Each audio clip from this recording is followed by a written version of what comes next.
Pozdrav ljudi, evo je stara klima koju smo krenuli da razmontiramo, ova takozvana prozorska. Ona je tu u jednom salonu,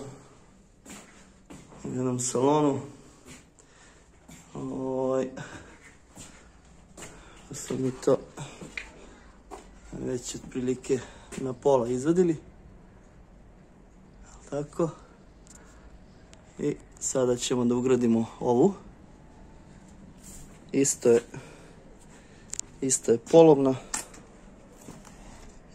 polovna, ali kaže čovjek da radi ekstra, to njemu treba. Nije hteo da ulaže novac, da stavi neki split sistem, hoće ovo, dobro. Ugradit ćemo i to. Dakle, ovo vadimo. I sad samo čekam s ove strane pomoć i vadimo je napolje. A ovo je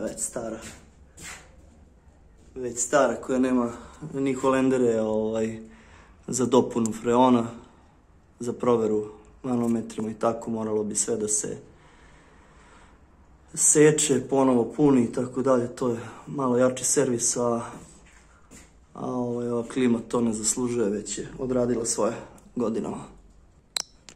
I ovdje jedan detalj koji mi je upao u oko. Vidite ovo. To je u najmanju ruku opasno za krajnjeg korisnika. Užas. Tako da ću ja sada poslati čovjeka da kupi ovo, da se to promeni. Da to liči na nešto bar. A to su ti stari lokali grada Beograda, koje se ne ulaže baš mnogo. Tako. Dakle, ove stvari moraju da se poštuju radi lične bezbednosti. I evo šta ostane posle jedne naše intervencije, male naše intervencije. Evo sad su tu obe klime, sreće pa je prizemno. Dakle, skidamo staru, ostavljamo potpuno staru. Da.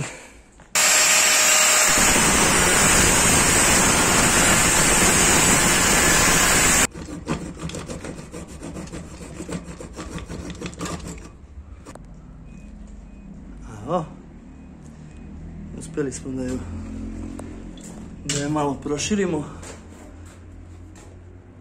i sad će to da ide tamo još na svoje mjesto. Evo sad smo je vratili skroz i sad pristupamo varanju ovih zaštitnih nosača. Evo i sa ove strane, ona je bila stara, malo gabaritnije. Ovo je malo šira, ali je niža.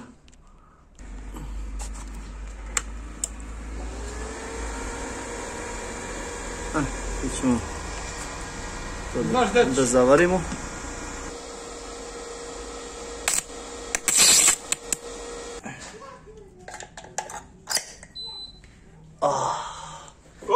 Čulo se, ajde uključuj.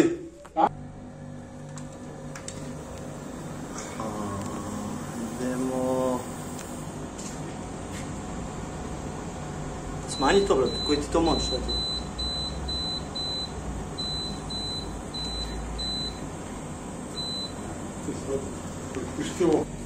Op. To je to. To je novi, ovo je stari. Znači, bezbednost na prvom mjestu. To je još jednom. Dakle, ovdje ima maska, ali tako? Za maskata. Stavimo maskatu.